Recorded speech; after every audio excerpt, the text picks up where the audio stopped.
When I was about 8 years old in elementary school, I remember playing on a seesaw a lot. I loved the rush of going and down, up and down. After a while, I would stand in the middle and try to level it, 1 foot on each side of the fulcrum.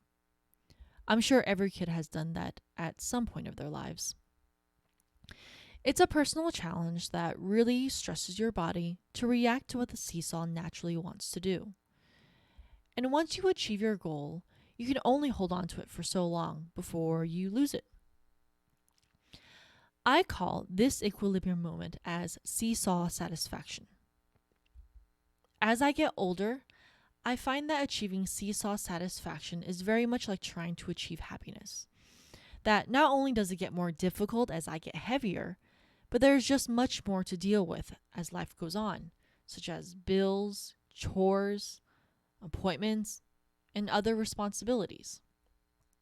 But on top of that, I have things I feel like I need to get in order to obtain my ultimate satisfaction, like picture perfect food, trendy outfits, certificates and trophies, flawless skin routine, perfect makeup, and a clean and organized home. Honestly, it's too much. But everywhere I go, I see seesaw associated things. Things marketed to me to show me what seesaw satisfaction is supposed to look like, including TV shows, magazines, and especially social media. I can't help but compare. And when you compare, it's so easy to buy into the products and workshops that promise you that satisfaction. I think a lot about social media, where it's no longer just comparing myself to celebrities on TV or movies, but now these perfectly marketed people are in the same personal feed as my peers, my family, and friends. It hits closer to home. Even if I clean my feed, the ads still get to me. I know subconsciously I'm comparing, and consciously I'm staring at good hip waist ratios and wondering if I need a waist cincher. I often have to remind myself that, as many people have put it, social media is often the highlight reel of everyone's lives. We only see the successful attempts at seesaw satisfaction. We assume that celebrities with 10 cars, 5 houses, and designer bags are much happier than we are, but in reality, they aren't. We assume that picture of that latte is always sitting on a clean desk.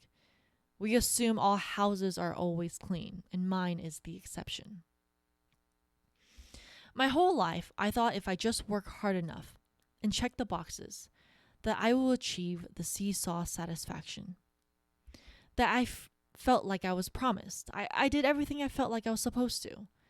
I controlled and balanced and measured my seesaw daily. I bought the items. I took the workshops. I want the seesaw satisfaction. Then I remember that the goal of the seesaw is to not is not to achieve seesaw satisfaction. I made up this idea when I was 8 years old. The seesaw was meant to go up and down, and the seesaw is meant to be enjoyed with someone else. And it doesn't have to be the same someone, it can be just anyone. Humans aren't meant to play alone. And again, seesaw satisfaction is made up by that 8-year-old kid a while back, and when I stop trying to achieve it, I get to really enjoy this true experience of the seesaw. And that in itself is the real seesaw satisfaction.